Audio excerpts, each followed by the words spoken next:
So, how much should a website really cost?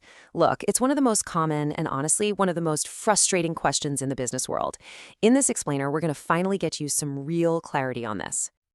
It's the question every single business owner asks, and the answers you get, they're all over the map, right?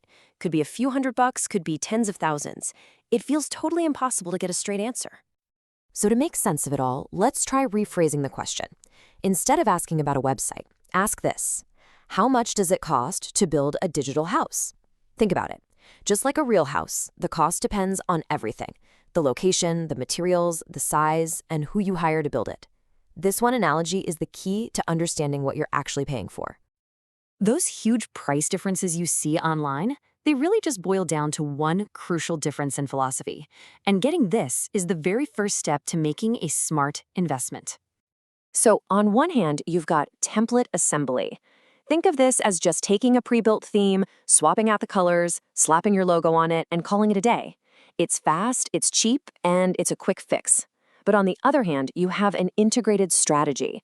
This is a totally custom approach where your website is built from the ground up to do a job, to achieve specific business goals, like getting you leads, boosting your search rankings, and actually driving sales. All right, so with that key difference in mind, let's go on a little tour of our digital real estate options. We're going to break it down into three main price buckets you're going to run into. First up, we've got our entry-level option. This is the price range where a ton of small businesses start their search. We'll call this the quick fix. It is absolutely the fastest and most affordable way to get some kind of presence online. But what are you really getting for that price? Here's the trade-off. You got a site that's up quickly, and yeah, it looks okay. But what you're not getting is a foundation you can build on. There's little to no real strategy behind the SEO, so good luck ranking on Google.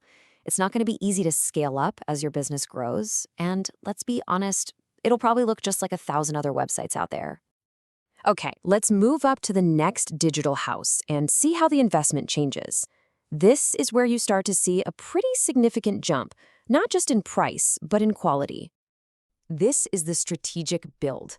At this level, you're not just buying a design anymore. You're hiring a professional partner, a quality freelancer or a small agency, someone who actually thinks about your business goals.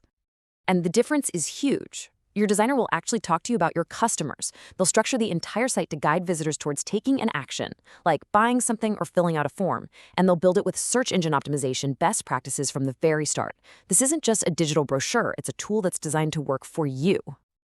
And finally, we arrive at the top tier. This is the custom-built estate in our digital neighborhood.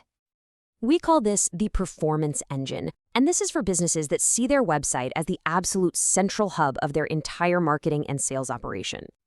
The crucial thing to get here is that you're getting a complete ecosystem. It's not just a website, it's custom branding, it's deep user experience design, it's a content strategy, and a roadmap for how this digital asset is going to generate business for you for months and years to come. This is a full-scale investment in your company's growth. So looking at them side by side, the picture gets really clear. You can see the jump, right? It's not just about spending more money. It's about moving from a simple expense to a strategic investment that is actually built to deliver a return. But what happens if you choose that first option? Well, there's a hidden danger we need to talk about, because the initial price tag is almost never the final cost. This quote really just captures the problem perfectly. You get what you pay for, right? And a cheap website often only looks good on the surface. The moment you look under the hood at things like page speed or how it's performing on Google, the whole illusion just falls apart. And this brings us to a critical business concept: opportunity cost. The true price of a cheap website isn't the couple $1,000s you paid for it. No, it's the thousands of dollars in lost sales from customers who got frustrated with your slow site and just left.